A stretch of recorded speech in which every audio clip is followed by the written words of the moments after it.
राकेश भाई। Okay sir, सबसे पहले बहुत बहुत स्वागत है हमारे चैनल्स में आपका।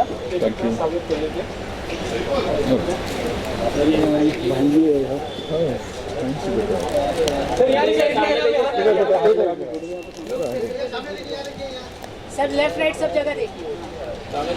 इधर इधर सब साथ में देख रहे हैं। चलिए नेक्स्ट यहाँ पे ओके भाई, पहले प्रेस कॉन्फ्रेंस कर लो, उसके बाद में स्वागत बाद में नेटवर्क हो जाएगा, ठीक है ना राकेश भाई? ओके हाँ, स्टार्ट करें।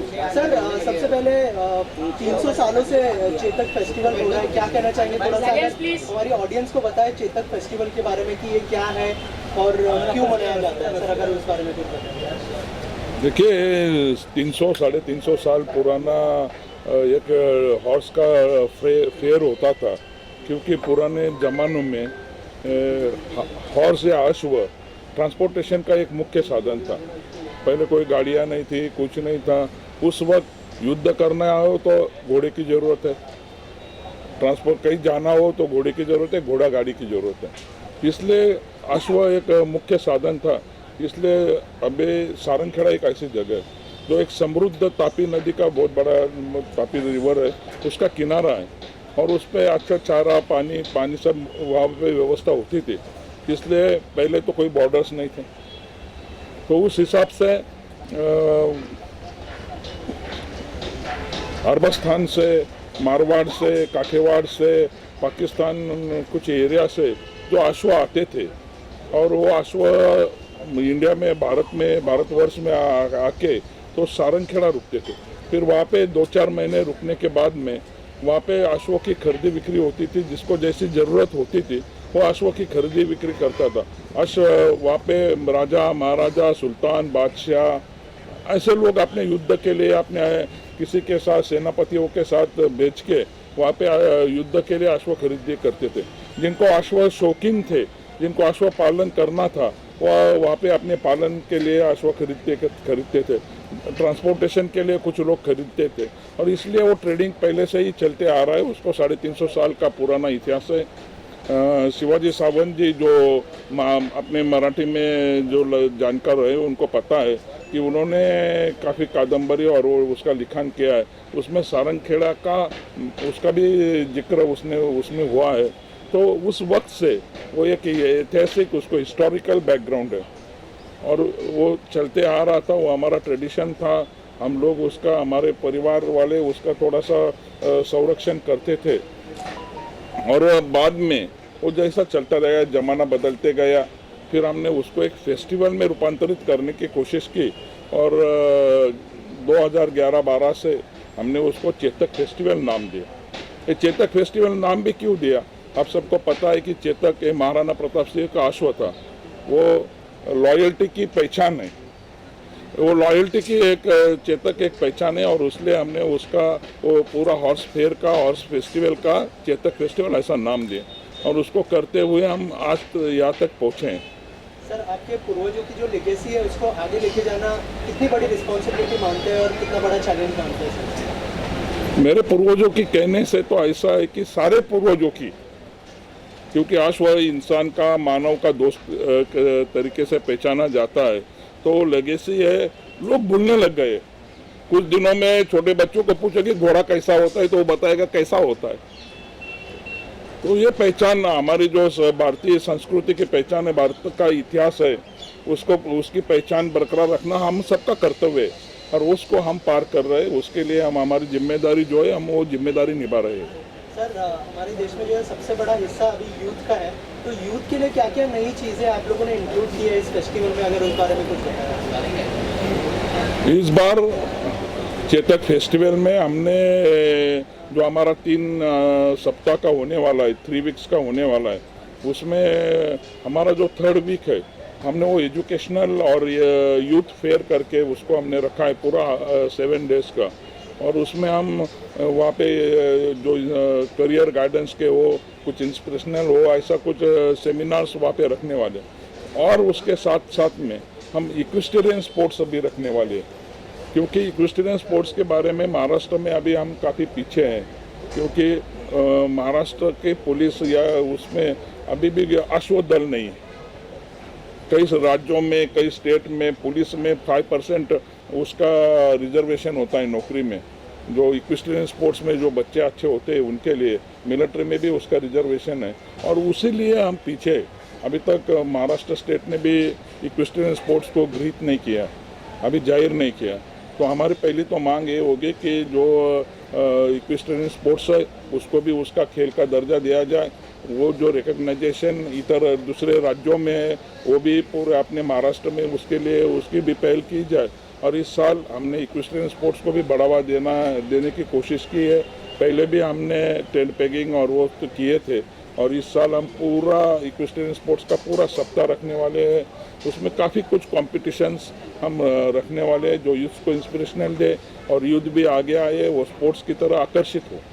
सर इसके अलावा जो स्पोर्ट्स है वो सब तक पहुंचना ज़रूरी है, चेतक की जो पहचान है वो सब तक पहुंचनी ज़रूरी है। तो ब्राइट की तरफ से किस तरह का सपोर्ट आपको मिला है, अगर उस बारे में कुछ बता। और योगेश भाई अगर आप कुछ बोलना चाहें। सर इंडिया में जितने इवेंट्स होते हैं 1 लाख इवेंट्स का हिस्सा हूँ मैं। ग्लैमर फिल्म एवॉर्ड्स से तो बहुत जुड़ा हूँ। क्रिकेट, फुटबॉल, कबड्डी के सिवा स्पोर्ट्स में चेतक का ये पहला मेरा लाइफ का एक्सपीरियंस रहेगा। ऐसे मैंने महालक्ष्मी में सब जगह पे रेसकोर्स और डर्बी और सब बहुत स्पॉन्सर किया है, लेकिन इस तरह का फेस्टिवल मेरी लाइफ में पहला है। तो जो भी उनको मदद चाहिए मुंबई में, ऑल ओवर इंडिया में, ब्राइट आउटडोर ऑलवेज सबके साथ है। और मेरे को बहुत खुशी है कि मैं कितने अच्छे इवेंट का एक हिस्सा हूँ और उनके साथ जुड़ा हूँ। सर ब्राइट की तरफ से किस तरह का सपोर्ट मिला है आपको, अगर इस बारे में? मैं तो पहले ही उनका आई एम वेरी थैंकफुल और मैं उनका धन्यवाद देता हूँ कि ब्राइट हमारे साथ आया है और चेतक के साथ जुड़ते हुए ब्राइट और चेतक ये दोनों के नाम रोशन होंगे। सर अगर इसमें घोड़ों की बात करें तो कितने रेंज में है, हाई से हाई और लो से लो, उसके बारे में कितना? चेतक फेस्टिवल ऐसा है कि आपको वहाँ पे 50,000 से 10 करोड़ 11 करोड़ का घोड़ा भी देखने मिलेगा। वहाँ पे 3,500 अश्व होते हैं करीबन, हर कलर के, हर ब्रीड के, हर जात के जो इंडिया में पाए जाते हैं। वो वहाँ पे आपको एक ही टेंट के नीचे आपको सब देखने को मिलेगा। अच्छे छोटा हॉर्स भी मिलेगा, कॉमन हॉर्स भी मिलेगा जो टट्टू कहते हैं। वो एकदम सिंपल हॉर्स होता है, वो ट्रांसपोर्टेशन के लिए उसका यूज़ होता है। उससे लेके तो जो शौकीन होते हैं, जो अश्व शौकीन होते हैं, जो अपने आस्तबल में अच्छे हॉर्स रखते हैं, अच्छी ब्रीड का वो डेवलप करते हैं, मारवाड़ी ब्रीड का, वो टॉप मोस्ट ब्रीड के हॉर्सेस भी हमारे जो कॉम्पिटिशन्स होते हैं, हॉर्स शोज होते हैं, अश्व सौंदर्य स्पर्धा होती है, तो उसमें हिस्सा लेने जरूर आते हैं। और आपको वहाँ पे करीबन 11 करोड़ तक की रेंज के अश्व देखने मिलेगी। इस बार क्या खास है कस्टमर्स के लिए जो वहाँ पे आएंगे, तो कुछ इनके लिए अलग किया पिछले साल से कुछ हटके? देखिए हम हर साल उसको अपडेट करने की कोशिश करते हैं और उसमें मीडिया का काफ़ी बड़ा रोल रहा है। मीडिया हमें पहले से ही काफ़ी अच्छा उसमें सहयोग करता आ रहा है। तो इस साल हमने उसमें काफ़ी चेंजेस भी किए और हम पहले कैसा था कि हम हमारी तरफ से जैसा होता था वो करते थे। फिर अभी उसमें हम काफ़ी चेंजेस बदलाव करते, काफ़ी लोग हमसे जुड़ रहे हैं। अभी ब्राइट वाले जो जैसे जुड़ गए वैसे अनेक लोग, ये कारवा चलता जा रहा है और उसमें जो बहुत बड़े बड़े चेंजेस हम इसमें कर रहे हैं, क्योंकि ये एक अश्व फेस्टिवल है। ये कभी आप इंडिया में आपको कहीं देखने मिलेगा नहीं, 2-3 जगह होता है, पर उसमें सारंगखेड़ा भी काफ़ी आगे आ रहा है और काफ़ी सबसे बड़ा अश्व फेस्टिवल जो है वो चेतक फेस्टिवल है। तो उसमें जो घोड़ों के लिए, अश्व के रिलेटेड, हॉर्स के रिलेटेड जो भी कुछ होते हैं, जो स्पोर्ट्स होंगे, जो कुछ इवेंट्स होंगे, वो सब आपको सारंगखेड़ा में देखने मिलेंगे। सर जैसे भी ये 300 सालों से हो रहा है और शायद से बहुत बड़ी अचीवमेंट है, पर लोगों में बहुत ज़्यादा इस बारे में अवेयरनेस नहीं है। ऐसा क्यों मानती है? और सरकार की तरफ से कितना आप लोग, सरकार की एक बहुत बड़ी चीज़ है, 300 साल वेरी लॉन्ग टाइम, तो उस पर आपका सरकार की तरफ से आपको साथ में सरकार का कितना सहयोग होता है? सरकार हमारे साथ में होती है। सरकार का भी डायरेक्ट इनडायरेक्ट सपोर्ट तो वैसे पहले से भी रहा है इतने साल, क्योंकि हर कोई कोशिश करता है कि ये उसको बढ़ावा दिया जाए। ये 300 साल पुराना है, ज़्यादा करके उसको हम मीडिया के सामने लाए नहीं थे।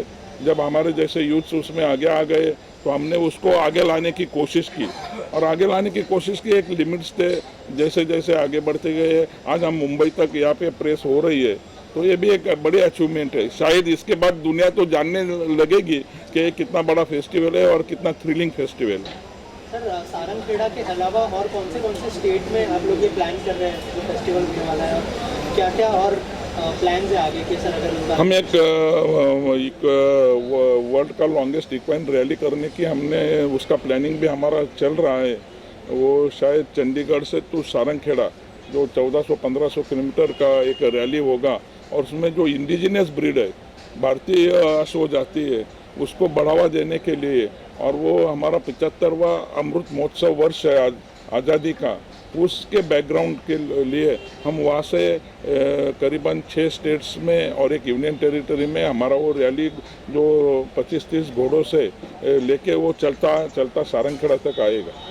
पहले अभी मेरे बाजू में बैठे हुए सिमरनजीत सिंह जी, इनके सुपुत्र राजवीर सिंह, उन्होंने 500 किलोमीटर का बच्चा है 14 इयर्स का, उसने 500 किलोमीटर का घोड़े पे राइड करके 6 दिन में सारंगखेड़ा आया था। और माननीय तब देवेंद्र फडणवीस जी मुख्यमंत्री थे, उन्होंने उसका स्वागत भी किया था। तो ऐसे ही हम जो कुछ बच्चे जो अश्व के लिए प्रति प्यार रखते हैं और कुछ करना चाहते हैं, हम हमेशा ही चेतक फेस्टिवल उनको बढ़ावा देते आया। सर आप मेरा नाम सिमरनजीत सिंह है, मैं अकोला महाराष्ट्र से हूँ, और मुन्ना दादा के साथ सारंगखेड़ा फेस्टिवल में स्पोर्ट्स और यूथ अवेयरनेस की तरफ मेरा ज़्यादा ध्यान है। जैसे मुन्ना दादा ने कहा कि इस साल हम लोग स्पोर्ट्स का जो वीक है वो यूथ इसके तरफ ज़्यादा से ज़्यादा अपना रुझान दिखाए, और इस बार हम स्टेट को अपील कर रहे हैं कि जो सारंगखेड़ा में इक्विस्टेरियन स्पोर्ट्स होने वाले हैं उसको एटलीस्ट इंटर स्टेट का कंपटीशन का दर्जा दिया जाए, ताकि वहाँ जो भी पार्टिसिपेट करे उसको एक सर्टिफिकेट मिले और उसकी कोई अहमियत हो जो उसको एकेडमिक्स में आगे हेल्पफुल हो। मुन्ना दादा के प्रयत्न से हम लोग यही वीक में गवर्नमेंट के साथ भी कम्युनिकेशन करने वाले हैं, और मेरे साथ जो हमारे स्पोर्ट्स को देखने वाले mister Nabeel, who is also present here, is also record holder for India. इन्होंने काफ़ी सारे स्पोर्ट्स किए हैं यूथ के साथ। तो we together as a team हम लोग कुछ ऐसे स्पोर्ट्स लेके आएंगे जो कन्वीनियंट भी है, और आम तौर पे जो बच्चों को खेलने के लिए बहुत सरकारी परमिशनें, आर्मी का बैकअप या पुलिस का बैकअप लगता है, उसके बावजूद उसको इजी एक्सेस देंगे स्पोर्ट्स का। मुन्ना दादा का एक और सलकम प्रोजेक्ट है कि महाराष्ट्र में हॉर्स प्रीमियर लीग शुरू हो, तो वो भी जल्द सारंगखेड़ा से किक स्टार्ट होगा। सर ये महंगा शौक नहीं है, महंगा स्पोर्ट्स कह सकते हैं? कोई भी शौक और कोई भी स्पोर्ट्स महंगा नहीं है अगर वो आपके बच्चे को फेम देता है। अब सही मानिए क्रिकेट से तो सस्ता ही है। Okay, thank you so much. Visuals वगैरह है ना, इसको नहीं विजुअल्स इसको